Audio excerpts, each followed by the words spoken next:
Boa noite, Guarulhos. Está iniciando mais uma edição do Debate Guarulhos na tela da TV Guarulhos, canal 3 e também no canal 508 da Vivo TV. Aí vocês devem estar perguntando por que o Geraldo está sem máscara. A minha máscara está aqui. Hoje vai ser online com o presidente da OAB, tudo online esta semana. Tudo bem? Comigo o Felipe Poi e também o Lucas Braga, dobradinha nota 10 da TV Guarulhos. Você acompanha o Debate Guarulhos nas redes sociais, meu amigo Felipe Poi. No Facebook do Guarulhos em Destaque e também no nosso canal no YouTube Guarulhos em Destaque também para você acessar. Tudo bem? Vamos ao portal de notícia guarulhosendestaque.com.br. Atualizadíssimo, São Paulo inicia fase de transição para a retomada da economia. Bolsonaro diz que Fiocruz entrega 18 milhões de vacinas em abril.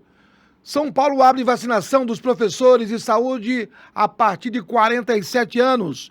Sobe um pouco, meu amigo Felipe Poi na grade. Temos os nossos colunistas aí. Guarulhos se adequa às novas regras de funcionamento de Plano São Paulo. A cidade também antecipa a vacinação de idosos de 65 anos contra o Covid para esta segunda-feira. Obrigado, meu amigo Felipe Poi. Vamos iniciar com o nosso convidado, presidente da OAB Guarulhos, doutor Eduardo Ferrari. Boa noite, presidente. Boa noite, amigos da TV Guarulhos, boa noite, amigos do Guarulhos em Destaque, meu querido amigo Geraldo Júnior, Felipe Poi, Lucas Braga e todos que nos acompanham ao vivo aqui pela TV Guarulhos.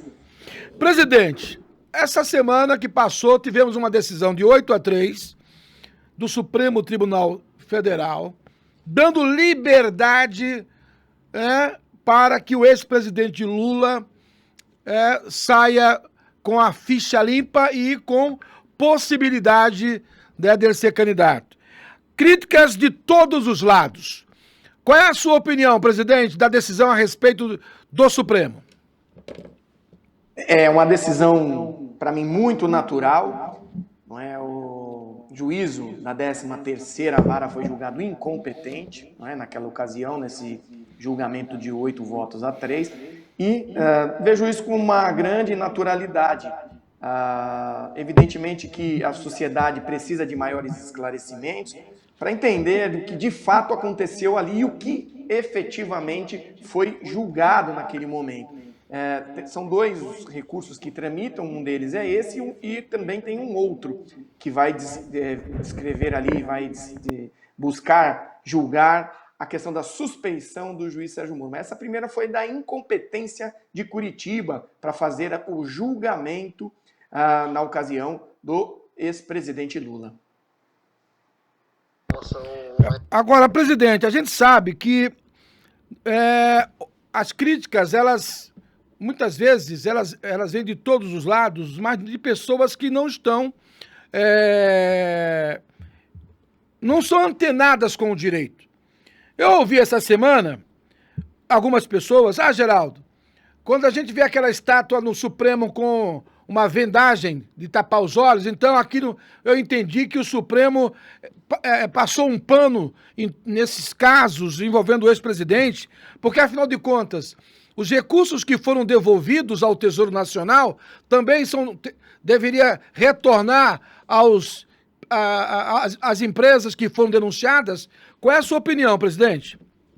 Não, veja, não tem nada a ver. Aqui nós estamos falando especificamente dos recursos que foram colocados pelo próprio ex-presidente Lula. E veja, lá atrás, o próprio juiz sentenciante, a ocasião, o Sérgio Moro, em uma das sentenças, são 4 situações que estão aqui sendo avaliadas e que todas elas foram declaradas incompetentes, o local onde ocorreram os julgados. Ou seja, naquela ocasião, as próprias sentenças já colocaram que não havia vínculo e ligação direta com a Caixa Econômica Federal ou mesmo com as questões da Petrobras, enfim. Ou seja, era, na verdade, uma puxada e um envolvimento pelos representantes do Ministério Público. E, na ocasião, o advogado de defesa já contestava especificamente a questão do foro, a competência não é? Que foi violada e agora reconhecida por 8 votos a 3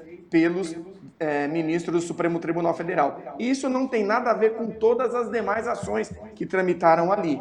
Aqui estamos a falar especificamente do caso ligado ao ex-presidente Lula, que não vai interferir em nada nas demais situações. Agora, algumas pessoas entendem que esta decisão deveria vir para São Paulo, né? Outros entendem que para Brasília, né? Qual é a sua opinião? Deve permanecer essa decisão na Justiça Federal de Brasília ou de São Paulo?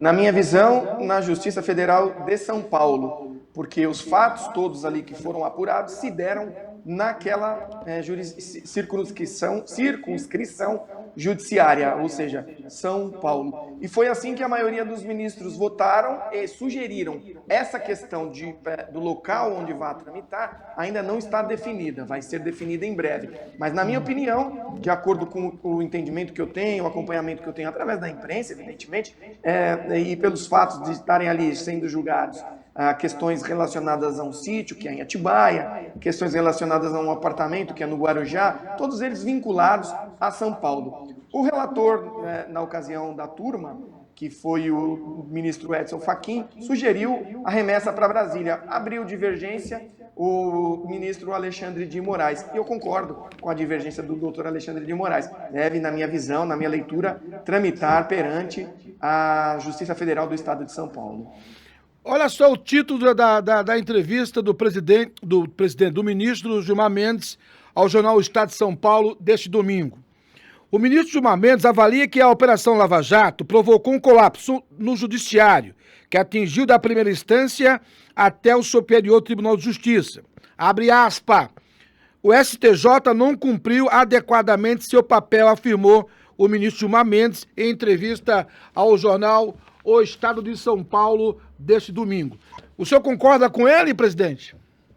Olha, veja, ele é o ministro que, inclusive, está julgando, não sei nem se ele deveria fazer uma entrevista e tocar num assunto desses. Porém, o que eu asseguro aqui, Geraldo Júnior, e sempre que nós tivemos oportunidades pretéritas, já ao longo aí de 2 anos, 3 anos, que você me convida para estar aqui, eu sempre digo, está aí o grande problema de considerar culpado quem não tem ainda o trânsito em julgado certificado. O Supremo Tribunal é o guardião da Constituição da Federal e a última palavra em termos de recursos. Veja, não sei se o doutor Gilmar Mendes acertou em dizer desta forma, mas como guardião da Constituição e integrante de uma corte, vejo que a apreciação deve ser dada a ele. Enfim, ainda que outras instâncias, primeira instância, segunda instância, Superior Tribunal de Justiça tenham pensado diferente, não me parece adequada a crítica colocada pelo ministro. Evidentemente que o colapso realmente é notório. Entretanto, não me parece adequado a colocação e assertiva por parte dele, inclusive, que é integrante desta corte maior, corte suprema, que vai ali decidir todas as causas. Então, veja, Geraldo, lá atrás nós conversávamos e dizíamos é importante aguardarmos o trânsito em julgado. Veja, se no final de tudo isso concluirmos que o presidente Lula, o ex-presidente Lula, não tinha como ser responsabilidade, como fica?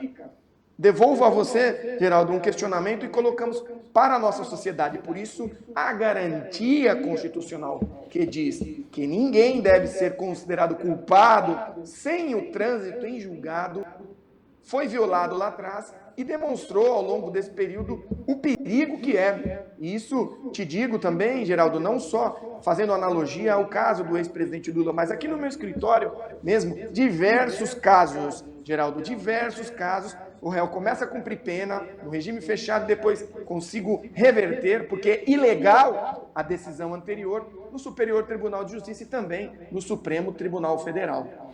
Estou conversando com o presidente da OAB Guarulhos, doutor Eduardo Ferrari, que também é advogado criminalista. Ainda com relação à entrevista do ministro Gilmar Mendes ao jornal Estado de São Paulo neste domingo, o repórter pergunta: por que instâncias inferiores não foram na mesma linha? Abre aspas. O STJ, nesse período, foi submetido a uma pressão política judicial. O senhor tem essa mesma linha de pensamento do ministro?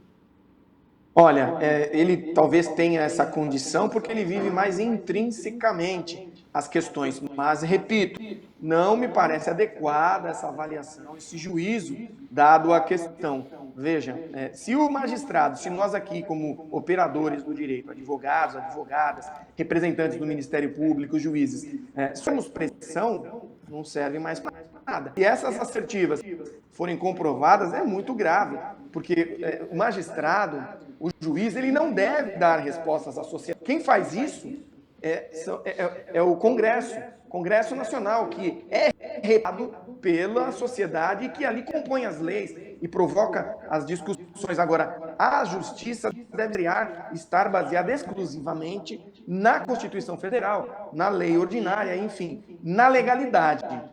Uhum. Agora, presidente, em relação ainda a esta questão, o julgamento do Lula pode provocar um efeito cascata e beneficiar outros réus, na sua opinião?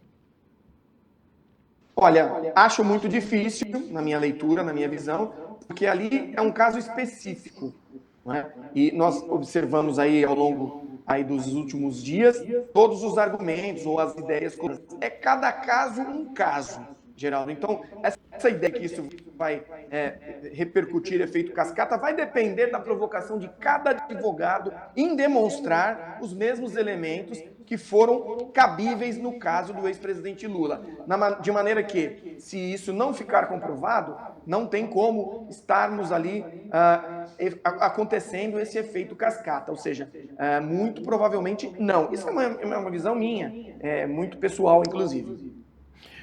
Presidente Eduardo Ferrari, você que está acompanhando essa entrevista nesta segunda-feira com o presidente Eduardo Ferrari, estamos discutindo aqui a decisão do Supremo que, na última semana, né, na sexta-feira, decidiu por 8-3, zerar as condenações na área eleitoral do ex-presidente Luiz Inácio Lula da Silva. Na matéria do Estadão, ainda, abre aspas, a Lava Jato sofreu inúmeras derrotas ao longo desse tempo, mas por seus próprios méritos ou deméritos. Ela causou isso. A pergunta básica é, como que se deu tanto poder a uma força-tarefa? Veja, o que nós vimos ali, e só soubemos o que aconteceu através de uma ação por um órgão independente, não é, que não se discute aqui se utilizaram os meios adequados ou não, que é a Intercept, que acabou vazando algumas informações. Veja, Geraldo Júnior, o magistrado conversava com os representantes do Ministério Público. Vou dar um exemplo didático aqui, para que nós possamos entender. Imagine que nós temos uma ação trabalhista, Geraldo. Nós temos lá o juiz e temos dois advogados, um do reclamante, outro do reclamado. Imagina que o juiz converse com a reclamada, com o advogado da reclamada, sem o advogado do reclamante saber. E combine, olha, faz assim que eu julgo assado, não faz assim que não dá para eu julgar do jeito que você precisa. Eu devolvo novamente a pergunta a você, Geraldo, de uma forma pedagógica. É justo isso? É certo isso? Pois então, foi isso que fizeram os operadores da Operação Lava Jato. Na verdade, era capitaneada, segundo as informações obtidas através da imprensa e também agora através da repercussão no judiciário, de que o juiz Sérgio Moro, ele trocava ideias, tinha grupos de trabalho com os procuradores da Operação Lava Jato. E, evidentemente, isso quebra ali aquilo que é colocado por nossa Constituição Federal, que é a imparcialidade, uma outra situação que vai ser discutida no futuro também. Presidente, doutor Eduardo Ferrari, eu vou fazer um break news, só para molhar aqui as palavras. Na volta, a gente volta com esse mesmo assunto. E se, na sua opinião, já vai pensando uma resposta, o senhor concorda com o senador Cajuru, Jorge Cajuru, que ele diz o seguinte, que não se pode dar muito poder ao Supremo quando a Câmara dos Deputados decide o Senado, e aí, numa decisão monocrática, né, de vários deputados, o ministro decide pela maioria. Ele entende que assuntos relacionados envolvendo o Congresso Nacional tem que ser feito pelo plenário do Supremo. Eu discuto isso com o presidente Eduardo Ferrari em 1 minuto. Nada melhor do que viver de forma tranquila e segura, no conforto de nossa casa com família e amigos. A Vila Nova é uma empresa com mais de 10 anos de experiência, cuidando exclusivamente de condomínios, com profissionais experientes para que você, síndico, organize as finanças, controle as despesas e combata a inadimplência através de moderno sistema digital. Acesse vilanovacondomínios.com.br e faça sua cotação agora mesmo. Olá, eu sou o Dr. Vinícius, diretor clínico da Oral Unique, uma clínica odontológica completa, especializada em implantes, que acaba de chegar em Guarulhos. Aqui, os implantes são realizados por profissionais especializados e planejamento exclusivo para você. Venha conhecer a Oral Unique e aproveite essa chance única de ter o seu belo sorriso. Ligue agora e agende a sua avaliação. Oral Unique, cada sorriso é único. Estou de volta com o Debate Guarulhos desta segunda-feira, 19 de abril. Quarta-feira é feriado, hein? Estou conversando com o presidente da OAB Guarulhos, doutor Eduardo Ferrari, advogado criminalista. Você que perdeu o primeiro bloco, estamos falando a respeito da decisão do Supremo Tribunal Federal em liberar o Lula para concorrer às eleições de 2022. Presidente, voltamos a debater questão do Supremo Tribunal Federal. Você acha que essa mudança que o Senado está propondo na PEC vai mudar a Constituição no que se refere a decisões monocráticas do Supremo? Eles não concordam. Qual é a sua opinião? Veja só, Geraldo, muito bem colocado. Nós temos hoje, distribuído no nosso sistema, 3 poderes: executivo, legislativo e judiciário. Cada qual com suas competências, e nós temos os meios para serem discutidas as matérias.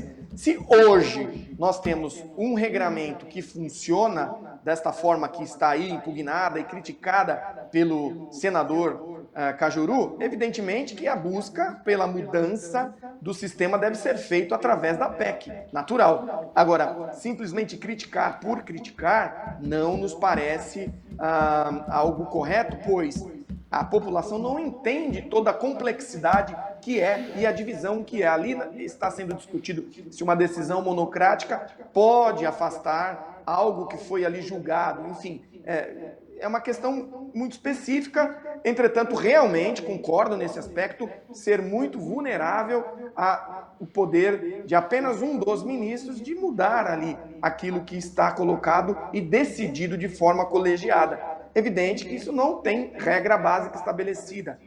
Se isso vier a ser alterado, podemos concordar. Mas hoje o sistema funciona dessa forma, Geraldo.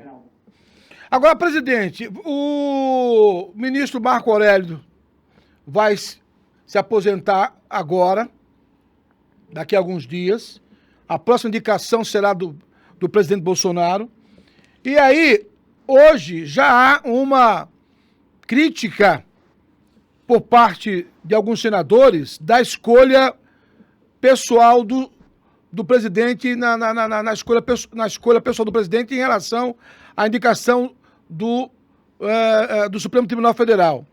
Você entende que essa escolha deveria partir de um colegiado do Judiciário e mais o presidente? Veja, aí também, Geraldo, nós estaríamos mudando o que já está previamente estabelecido. Não tem como ser diferente da forma que está se a lei não for mudada, se a Constituição não for mudada. Prerrogativa de função do presidente da República. Natural. E veja, Geraldo, nós estamos aqui dizendo, é uma pessoa só que vai dar uma liminar, que vai cassar a decisão que foi lá aprovada em plenário do Senado, da Câmara dos Deputados. Mas existem ferramentas para a insurgência disso, da mesma forma que é a indicação do presidente. O Senado vai aprovar ou não aprovar. Ou seja, o sistema me parece, Geraldo, que funciona muito bem. E essa polemização, essa problematização, nos parece um tanto quanto exacerbada, exagerada. Ajustes, claro, sempre são necessários ser feitos, mas não posso concordar com esse posicionamento de que deve ser mandado. Não, hoje a regra é clara, é prerrogativa do presidente da República. Agora, presidente, há também a questão local no estado de São Paulo, né? O governador Dória mudou agora o plano de São Paulo na fase vermelha, já teve algumas alterações, mas o toque de recolher, que muita gente questiona, que começa às 20 horas, vai até às 5 da manhã. Esse toque de recolher tem a opinião favorável do presidente da OAB? Geraldo, a gente se baseia em elementos constatados no dia a dia. Evidentemente que isso incomoda a todos e certamente interfere diretamente na economia. Entretanto, vejam os números.